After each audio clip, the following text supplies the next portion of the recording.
سلامتی ہے، سلامتی ان آنکھوں پہ جو ہدایت پہ نظریں جمائے بیٹھی ہیں، ان کانوں پہ جو ذکر خیر کے منتظر رہتے ہیں اور ان قدموں پہ جو ہدایت کی راہ پہ گامزن ہیں۔ السلام علیکم ورحمۃ اللہ وبرکاتہ۔ تمام تعریفیں خدائے بزرگ و برتر کے لیے جو وحدہ لا شریک ہے، نہ کوئی ثانی نہ کوئی ہمسر۔ درود لامحدود محبوب رب الودود، راحت العاشقین مراد المشتاقین حضرت محمد مصطفیٰ، آپ کی آل پاک، آپ کے جانثار انصار اور اصحاب پر زنمن آپ دیکھ رہے ہیں الف لام میم۔ میں آپ کا میزبان محمد اویس ربانی تہہ دل سے آپ کو کہتا ہوں خوش آمدید۔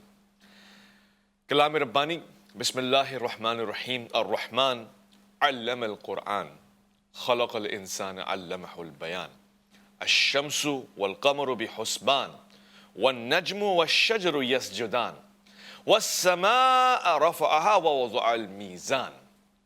سبحان اللہ، فرماتا ہے وہ رحمان ہے اور اسی نے تعلیم فرمائی ہے قرآن کی۔ پیدا کیا اس نے انسان کو، سکھایا اس کو بولنا۔ سورج اور چاند پابند ہیں ایک حساب کے، اور یہ جھاڑیاں اور درخت اس کو سجدہ کرتے ہیں، اور آسمان کو بلند کیا اور قائم کر دیا میدان عدل، یا ایسا میزان کہ جس کو ہم کہتے ہیں بیلنس۔ وَرَفَعَهَا وَوَضَعَ الْمِيزَانَ اللہ تطغوا فی المیزان، تاکہ تجاوز نہ کرو، حد سے زیادہ نظام میزان کو نہ بگاڑو۔ کائنات کی ہر شے ایک عدل کے اوپر مبنی ہے، اور وہ عدل یہ ہے کہ حد سے تجاوز نہیں کرنا، حدود میں رہنا ہے، میانہ روی اختیار کرنی ہے، نہ زیادہ نہ کم۔ اور اسی بیلنس کے اوپر مبنی کائنات میں رہتا ہے انسان، اور وہ جب تک رہتا ہے جب تک وہ عدل کے اوپر رہتا ہے۔ معاشرے جب تک رہتے ہیں جب تک وہ عدل کے اوپر رہتے ہیں۔ حکومتیں جب تک رہتی ہیں جب تک وہ عادل رہتی ہیں، عدالتیں رہتی ہیں اور عدل قائم رہتا ہے۔ اور جب ہماری اپنی ذات کے اوپر، فرد واحد کے اوپر عدل کا نظام ہٹا لیا جائے، عدل سے تجاوز کر جائیں، تو پھر کیا ہوتا ہے؟ مثال کے طور پہ سونے میں عدل سے کام نہ لیا جائے تو پھر انسان سست ہو جائے گا، کاہل ہو جائے گا، زیادہ نیند کرے گا، یا پھر اگر سوئے گا ہی نہیں تو بیمار پڑ جائے گا۔ کھانے میں اگر عدل سے کام نہ لیا جائے، اعتدال والا رویہ نہ اپنایا جائے، میانہ روی نہ ہو، تو کیا ہوگا؟ زیادہ کھا لے گا، بیمار ہو جائے گا، اور اگر نہیں کھائے گا تو بیمار ہو جائے گا۔ ایسے اگر چلنے میں اعتدال کا راستہ نہ ہو، جسم کو تھکائے گا، خود کو کمزور کر دے گا، اور اگر چلے گا ہی نہیں تب بھی خود کو بیماری کی طرف لے کے جائے گا۔ زندگی کی ہر فیلڈ میں عدل کے علاوہ کام ہی کوئی نہیں ہے۔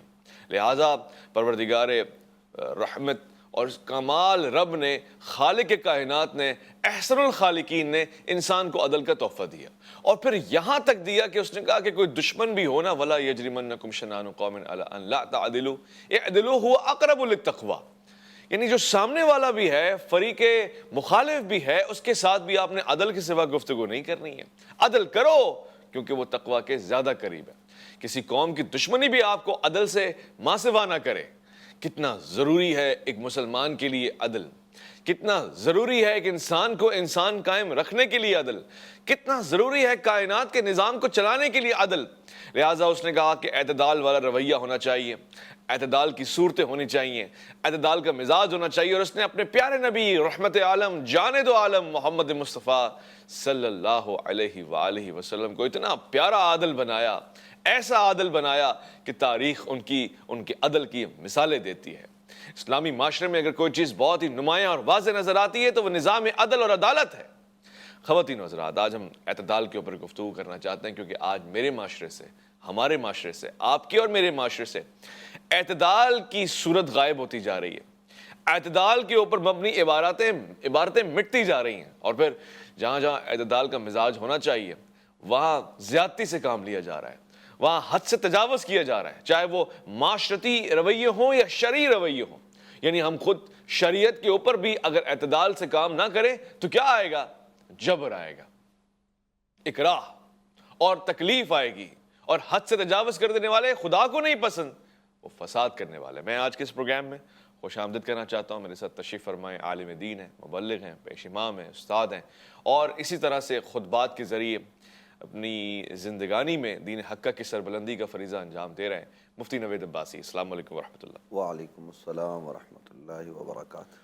مفتی صاحب، سورہ رحمان کی آیات کا انتخاب میں نے کیا، ورفع، اس نے رفعت دی، بلندی دی۔ آسمان پہ یہ میزان کا سلسلہ کیا ہے؟ یعنی کائنات کے اس میزان کے نظام کو اس نے اعتدال کے اوپر، عدل کے اوپر مبنی کیوں رکھا ہے؟ ہر چیز عدل کے زاویے میں کیوں ہے، اور یہ عدل اور یہ اعتدال ہے کیا آخرکار؟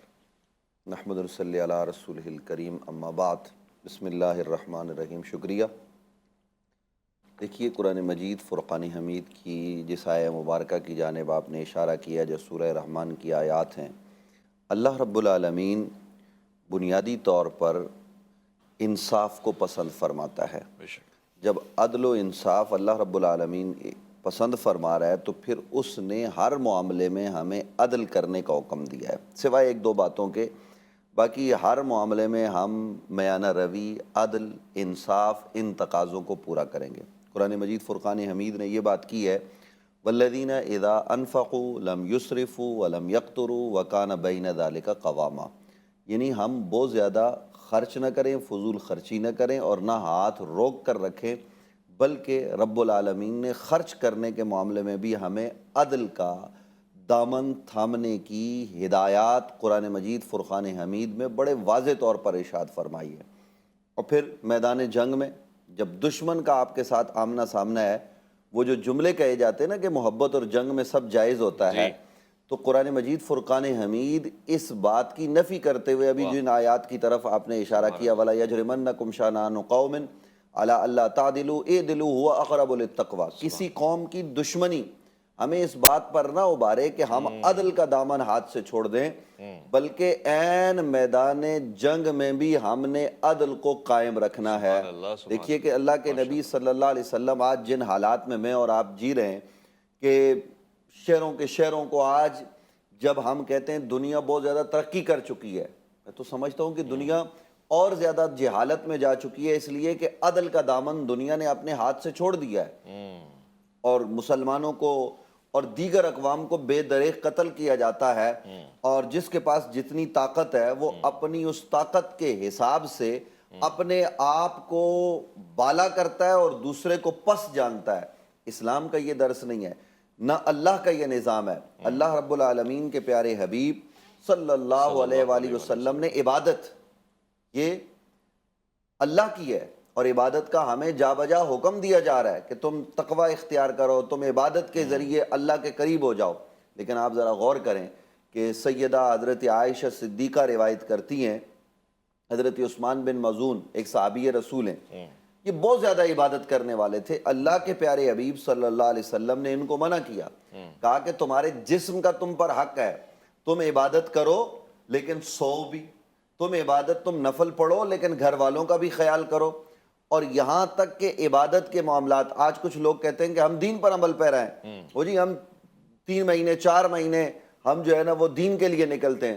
اللہ کا قرآن اور اللہ کے پیارے حبیب کیا فرما رہے ہیں؟ وہاں تو یہ درس دیا جا رہا ہے کہ آپ ضرور دینی کام کریں، لیکن وہ جو فرض ہے نا اپنے گھر والوں کی دیکھ بھال کرنا، ان کی ضروریات پوری کرنا، اس کو بھی کریں۔ میں نے آپ سے کہا کہ ہر معاملے میں آپ نے درمیان میں چلنا ہے، میانہ روی اختیار کرنی ہے، اعتدال کو۔ لیکن ایک معاملہ ایسا ہے جس کو کہتے ہیں ہم حب، محبت، اس کے لیے قرآن مجید فرقان حمید نے کہا اللہ سے شدید محبت کرو، اللہ کے پیارے حبیب صلی اللہ علیہ وآلہ وسلم سے شدید محبت کرو، کیونکہ محبت پر آپ کا اختیار نہیں۔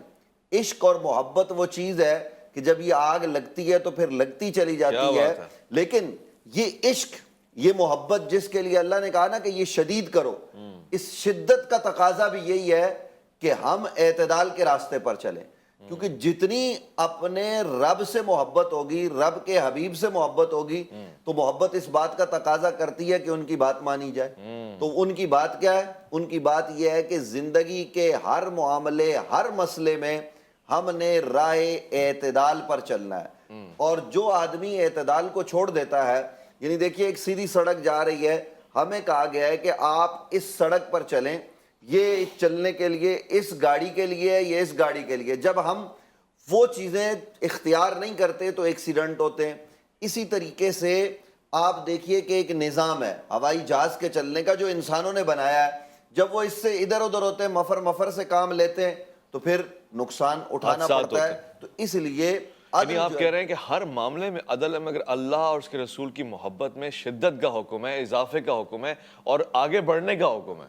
یہ اس کی شاید یہ بھی وجہ، اور کتنی خوبصورت بات ہے خواتین و حضرات، کہ اس کی حدیں تو معلوم ہی نہیں ہیں، کیونکہ عدل تو پھر حد سے تجاوز کرنے کا نام ہے، جہاں آپ کو یہی اندازہ نہ ہو کہ اللہ سے محبت اور اللہ کے رسول سے محبت کی حد کیا ہے، جہاں حدیں صحابہ کرام نے قائم کی ہوں، جہاں اہل بیت عظام نے قائم کی ہوں، بلکہ ان سے بھی زیادہ آگے ہم تو ان کے قدموں کے جو خاک ہوتی ہے اس تک نہیں پہنچ پا رہے ہوں، تو پھر واقعاً ہمیں اس میں شدت دینی ہے، اضافہ کرنا ہے، مزید بڑھاوا لے کر آنا ہے، اور اگر ہم بڑی تیزی کے ساتھ بھی دوڑیں، پوری زندگی محبت میں دوڑیں، تب بھی ہم شاید اس کی منزل کی میم کو بھی نہ چھو سکیں۔ یہ بہت ضروری ہے۔ آپ نے گفتگو فرمائی تو آپ نے اشارہ بھی دیا کہ مثلاً ہوائی جہاز اور حادثات کی طرف، مجھے اب عام طور سے ہم اپنے اخلاقی معاملات میں بھی عدل سے کام نہیں لیتے، یعنی اعتدال کا رویہ ہمارے معاشرے میں بگڑ جاتا ہے، دینی معاملات میں خاص طور سے اگر کوئی مذہبی گھرانہ ہے تو وہ اس حد تک مذہبی ہو جائے گا جسے ہم کہتے ہیں شدت پسند ہو جائے گا۔ کیا یہ اعتدال کہلاتا ہے؟ دیکھیے ہرگز نہیں۔ نبی اکرم صلی اللہ علیہ وآلہ وسلم کی جو زندگی ہے وہ ہمارے لیے کامل نمونہ ہے۔ کوئی مذہبی آدمی ہو، کوئی سیاستدان ہو، کوئی حکمران ہو، کوئی فوج کا سربراہ ہو، عام شہری ہو، مسافر ہو، میدان جنگ کا معاملہ ہو، لقد کان لکم فی رسول اللہ اسوۃ حسنہ۔ تو نبی اکرم صلی اللہ علیہ وسلم کی یہ جو زندگی ہے یہ اسوہ حسنہ یعنی کامل نمونہ ہے۔ کسی اور کی زندگی کو کامل نمونہ نہیں کہا گیا۔ قرآن مجید فرقان حمید میں دوسرے مقام پر کہا گیا جناب حضرت ابراہیم علیہ السلام کے حوالے سے کہ ان کے طرز کو اختیار کرو، تو ان کا طرز کیا ہے؟ وہی طرز ہے جو نبی اکرم صلی اللہ علیہ وسلم کا طریقہ ہے۔ تو اس طریقے کو ہمیں اختیار کرنے کا بھائی اویس صاحب درس دیا گیا ہے۔ گزارش صرف اتنی سی ہے کہ آپ اپنی ایگو کے لیے، اپنی عزت کے لیے اور اپنی انا کے لیے آپ اس حد تک چلے جائیں کہ جناب دوسرے کو آپ کچھ سمجھیں نا۔ ہمیں دین کے معاملے میں بھی سمجھانے کا درس دیتے ہوئے یہ بتایا گیا کہ ہم راہ اعتدال کو اختیار کریں، اور یہ اعتدال ہمیں قرآن مجید فرقان حمید سکھا رہا ہے۔ اب دیکھیے نا کہ شراب نوشی یہ اس کی ممانعت ہے، یہ حرام ہے، لیکن آپ دیکھیے کہ کیسے حرام ہوا کہ اللہ رب العالمین نے یک بار کی یہ ارشاد فرمایا کہ یہ حرام ہے، نہیں، اس کو بھی طریقے سے اعتدال کے ساتھ تاکہ لوگ چیز کو قبول کر لیں۔ صحابہ کرام رضوان اللہ تعالیٰ علیہ مجمعین سے خطاب کرتے ہوئے فرمایا، ظاہر قرآن کے اول مخاطبین وہ ہیں، میں اور آپ 1400 سال بعد ہیں، وہ اول لوگ ہیں جنہیں نبی علیہ السلام کے ذریعے اللہ نے اپنا مخاطب بنایا ہے، اور ان سے کیا کہا گیا کہ یہ جو شراب ہے اس میں فائدہ بھی ہے اور نقصانات بھی ہیں، اور ضرر اس کا زیادہ ہے، فائدہ اس کا کم ہے۔ اس طریقے سے کر کے آہستہ آہستہ، یک بارگی نہیں، آہستہ آہستہ شراب سے ان کو دور کر دیا گیا۔ تو یہ چیز یہ بتاتی ہے کہ جو مذہبی گھرانے ہوں یا علماء لوگ بھی ہوں، بلکہ ایک دائی، ایک مبلغ کا طریقہ تو یہ ہونا چاہیے کہ وہ نبی علیہ السلام کے طریقے پر چلے۔ آپ دیکھیے کہ حضور علیہ السلام کا طریق کیا ہے کہ سخت ترین سوال حضور کی بارگاہ میں ہوتے ہیں، اور صحابہ غصے میں آتے ہیں، اور غصے کا عالم یہ ہوتا ہے کہ چاہتے ہیں کہ ہم تلوار سے اس آدمی کا سر قلم کر دیں، تو حضور فرماتے ہیں سوال مجھ سے ہوا ہے، جواب میں دوں گا۔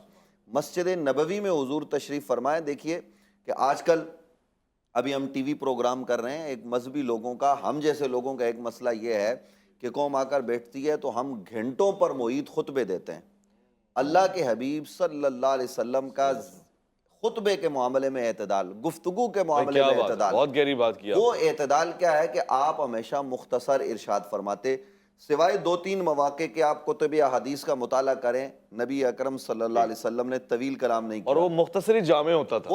وہ تو ظاہر ہے، وہ تو جوامع الکلم ہے، الحمدللہ۔ لیکن وہ جو طویل ہے وہ بھی ایک خاص موقع پر ہے کہ آپ قیامت کی نشانیاں بتانے کے لیے تشریف فرما ہوئے، فجر کے بعد سے زور سے اور اثر اس میں مغرب، بلاغت اور فصاحت اتنی ہے کہ لوگ سننے والے مایوس نہیں ہو رہے، بور نہیں ہو رہے، بلکہ اس میں دلچسپی ویسی وہ ایک برقرار ہے۔ خاص موقع، اور وہ بھی اعتدال پر مبنی ہے، اور وہ بھی صحابہ اکرام رضوان اللہ تعالیٰ علیہ مجمعین جو ایک عرصے سے کسی چیز کی تلاش میں تھے وہ ان کو مل رہی ہے۔ ماشاءاللہ۔ تو اس کے علاوہ نبی اکرم صلی اللہ علیہ وسلم صحابہ اکرام رضوان اللہ تعالیٰ علیہ مجمعین سے یہ نہیں کہتے کہ آپ میرے پاس بیٹھو، بلکہ ان سے یہ فرماتے ہیں، دیکھیں اویس ربانی صاحب، آج شیخ کامل پیر کامل ہے یا نہیں ہے یا ناقص ہے ہمیں نہیں پتا، جو پیر ہے، جو شیخ ہے، وہ کہتا ہے لوگ میرے پاس بیٹھے رہیں.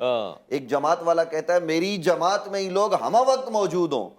وہ جو سب سے بڑے قائد ہیں، جو سب سے بڑے رہبر اور رہنما اللہ ہیں اکبر. محمد الرسول اللہ، وہ ابو بکر و علی سے یہ نہیں کہتے کہ میرے پاس ہی بیٹھو، کیا بات ہے. بلکہ یہ کہا جا رہا ہے کہ رائے اعتدال یہ ہے میرے پاس بھی آؤ، نماز بھی پڑھو، اپنے گھر والوں کا بھی خیال جہاد کرو. بھی جاؤ، حضرت معاملات مولا بھی جاؤ. کائنات علی المرتضیٰ کرم اللہ وجہ الکریم سے یہ کہا جا رہا ہے کہ رشتہ آپ کو دینے کا ارادہ ہو گیا ہے، اللہ رب العالمین آسمانوں پہ نکاح فرما رہا ہے، لیکن علی ہم زمین پہ کریں گے، آپ پہلے معاملات حق مار زندگی کا انتظام کرو. کیا بات ہے. تو اب دیکھیے حق مار کا انتظام، اور وہ یہ نہیں ہے کہ آپ بہت زیادہ کرو.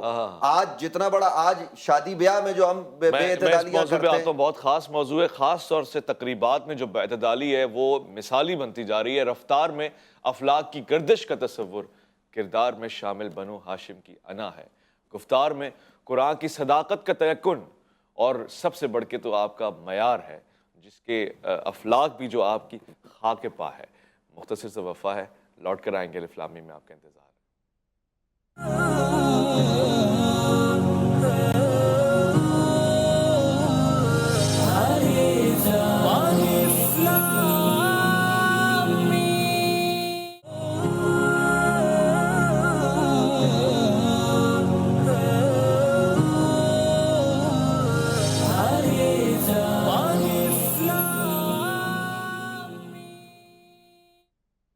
خوش آمدید.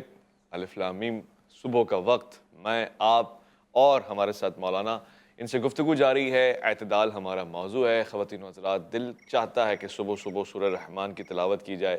دل چاہتا ہے کہ صبح صبح سورہ رحمان کو سمجھا جائے، اس کے ذریعے رحمان کی قربت حاصل کی جائے.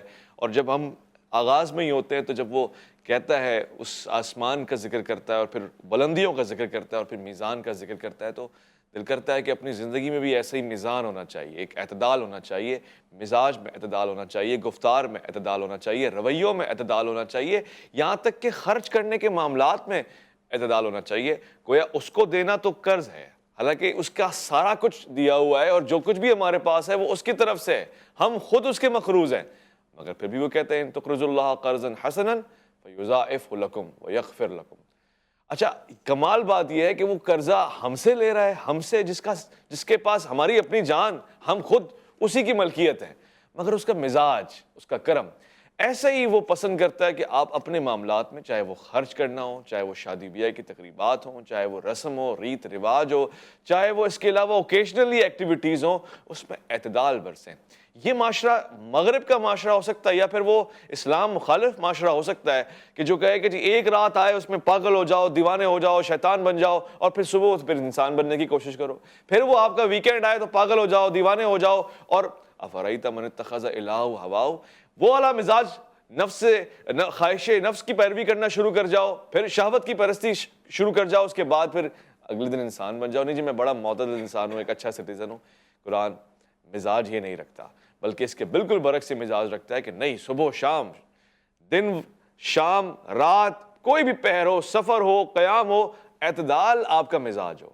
اندر گھر والوں کے ساتھ بھی اور باہر والوں کے ساتھ بھی اعتدال آپ کا مزاج ہو. اسی لیے آقا دو جہاں، جان دو عالم محمد مصطفیٰ صلی اللہ علیہ وآلہ وسلم کو کامل قرار دیا گیا اور ایک مثال قرار دیا گیا کہ اپنے گھر والوں سے گفتگو کر رہے ہیں تو وہ اہل بیت عظام ہیں، ان کے ساتھ کیا گفتگو فرما رہے ہیں، کیا عدل، کیا میانہ روی، کیا مقام، کیا مرتبہ، کہ حسنین کریمین آپ کی مثال دے رہے ہیں. چھوٹے بچے کتنی جلدی سیکھ پا رہے ہیں ان سے، اور دیکھیے بیٹی کے آنے پہ کھڑے ہو رہے ہیں.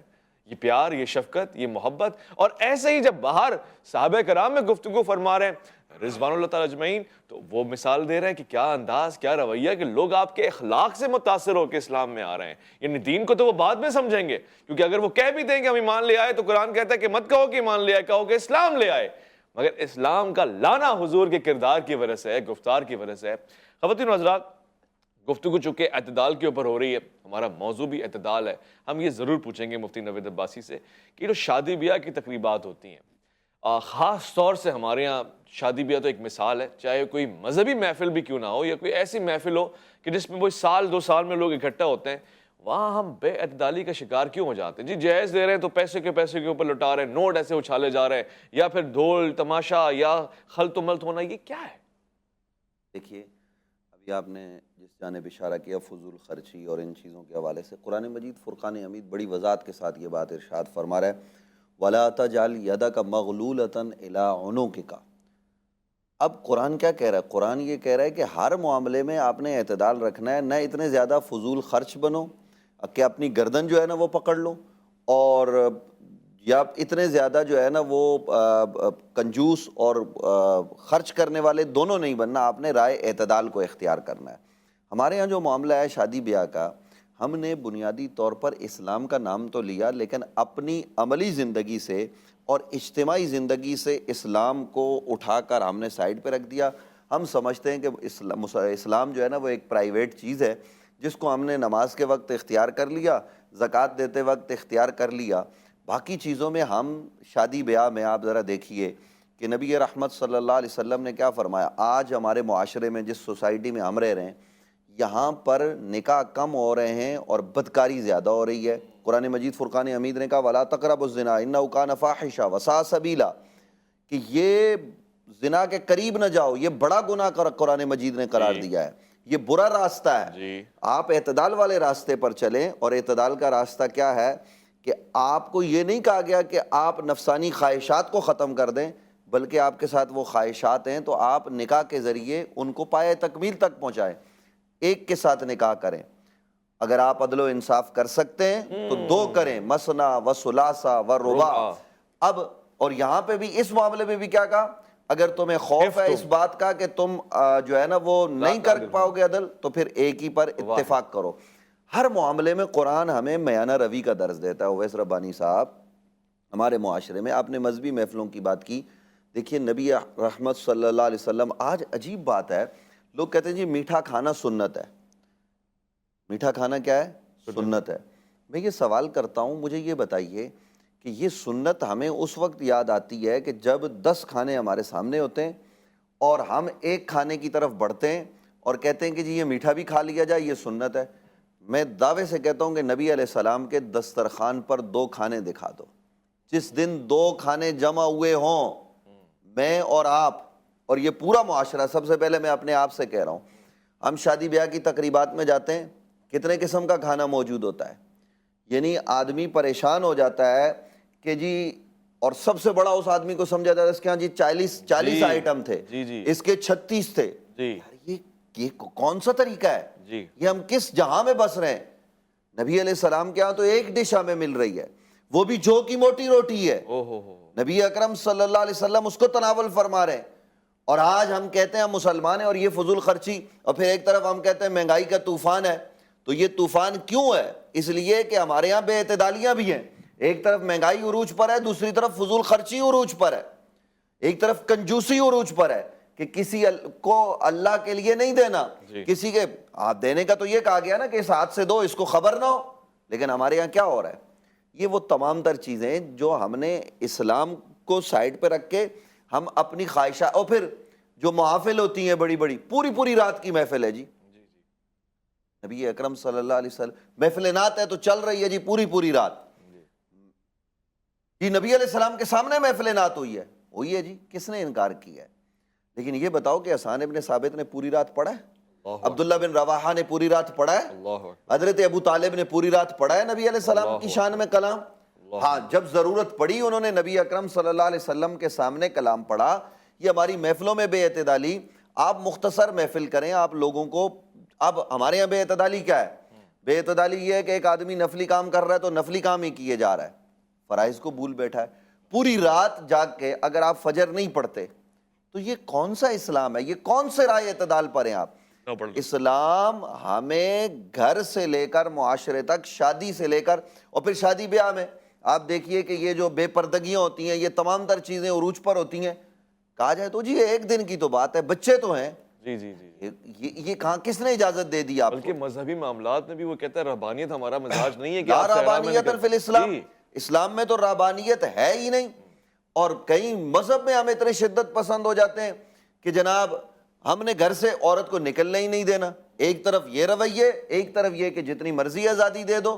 اسلام کہتا ہے آزادی بھی دو اور لگام بھی پکڑ کے رکھو، تاکہ کہیں گمراہی تمہارے قدموں میں آ کر وہ ڈیرا نہ ڈال دے۔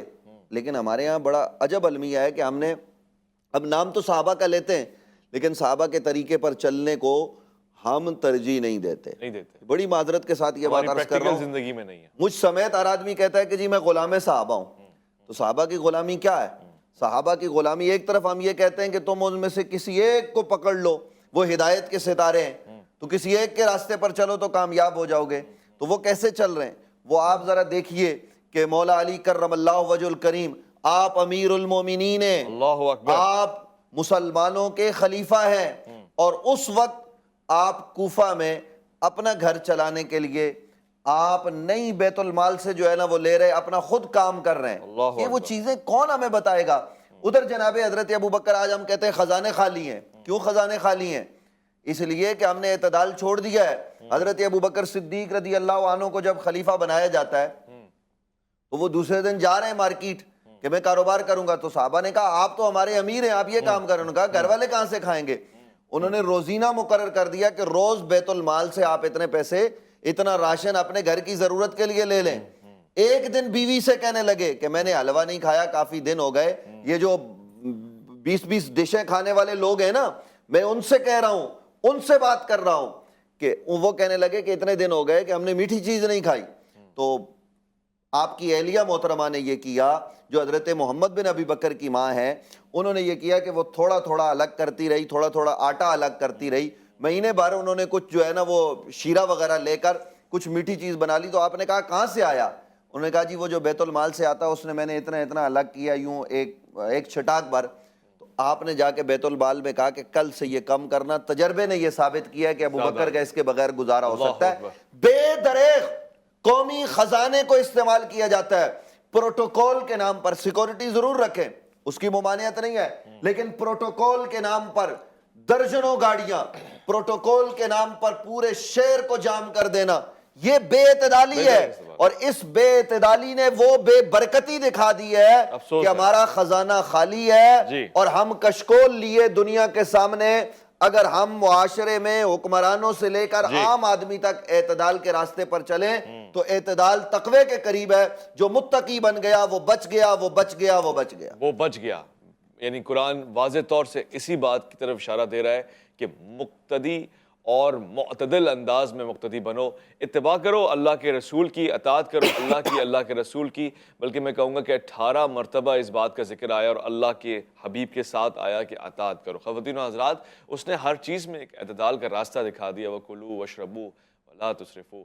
اس نے واضح طور سے کہہ دیا کہ کھاؤ پیو مگر اسراف نہ کرو. اور میں کہتا ہوں کہ قرآن آپ سے محبت بھرے جملوں میں گفتگو کرتا ہے. وہ کہتا ہے یحب اللہ, اللہ یحب واللہ یحب.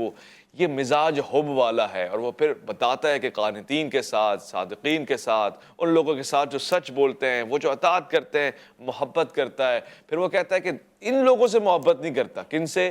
وہ جو ظالم ہے. اللہ لا یحب الظالمین, ظلم کرنے والوں سے نہیں کرتا. جو عدل کے خلاف جائے وہ ظلم ہوتا ہے, جو عدل سے ہٹ جائے وہ ظلم ہوتا ہے. اور پھر اس نے واضح طور سے فرما دیا جب اس نے کہا کہ لا یحب المسرفین, وہ فضول خرچ یا اسراف کرنے والوں کے ساتھ یا جو حد سے تجاوز کرتے ہیں ان کے ساتھ وہ محبت نہیں کرتا. سوچیں, آپ کسی سے یہ تقاضا رکھتے ہو کہ وہ آپ سے پیار کرے, وہ عملاً آپ سے پیار کر رہا ہے. جب وہ آپ کو خلق کر رہا ہے, رزق کا انتظام کر رہا ہے, آپ کے مریض ہونے پہ آپ کے لیے شفا کا اہتمام کر رہا ہے, پھر آپ کے لیے بلاؤں سے محفوظ ایک جہان بنا رہا ہے, پھر بھی وہ کہہ رہا ہے تمہارا جو عمل ہے نا اس کی وجہ سے we don't love you, ہم تم سے محبت نہیں کرتے.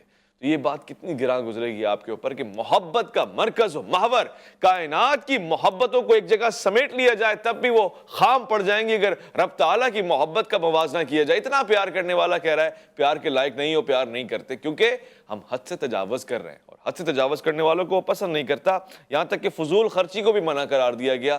اور پھر جب آپ خرچ کرنے کی بات کرتے ہیں تو اس میں صرف ایک خرچ کرنا ہے, وہ خرچ کرنا ایسا ہے کہ جو لوگوں کی بھلائی کے لیے لوگوں پہ خرچ کیا جائے, وہ قرض کی صورت میں, قرض حسنہ کی صورت میں اس نے تصور کیا. مگر یہ بات بہت واضح ہوئی اور اس پہ مزید گفتگو ہو سکتی ہے, ہوگی انشاءاللہ, کہ مزاج اعتدال اپنانے کی ضرورت ہے ہر شے میں.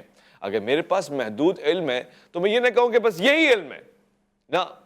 اعتدال یہ کہتا ہے کہ جی وہ علم جس کا مجھے ابھی تک ادراک نہیں ہے اس کی طرف میں توجہ دوں, اور جب تک مجھے نہیں ہے تو مجھے نہیں پتا, نہیں آتا آپ کہتے ہیں ما ادری، مگر جب آپ کہتے ہیں یہی ہے اور یہی عقل کل ہے تو اس کا مطلب یہ کہ آپ نے ناانصافی کی، ظلم کیا اور بے اعتدالی سے کام لیا۔ خواتین و حضرات، آج کے اس پروگرام میں جو اعتدال کے اوپر میں اپنی گفتگو فرمائی مولانا صاحب نے، میں ان کا شکر گزار ہوں، مفتی نوید عباسی صاحب کا، اور خاص طور سے شکر گزار ہوں آپ کا کہ آپ نے توجہ فرمائی۔ یہ موضوع صبح صبح بڑا سخت بھی ہو سکتا تھا، مگر آپ نے اس کو بڑے نرم مزاج کے ساتھ، بڑے اچھے اخلاق کے ساتھ، اور پھر خواہش بھی یہی ہے کہ اس کو آپ عمل میں جب اتاریں گے تو اس کا ایک خوبصورت سا چہرہ بھی نظر آئے گا۔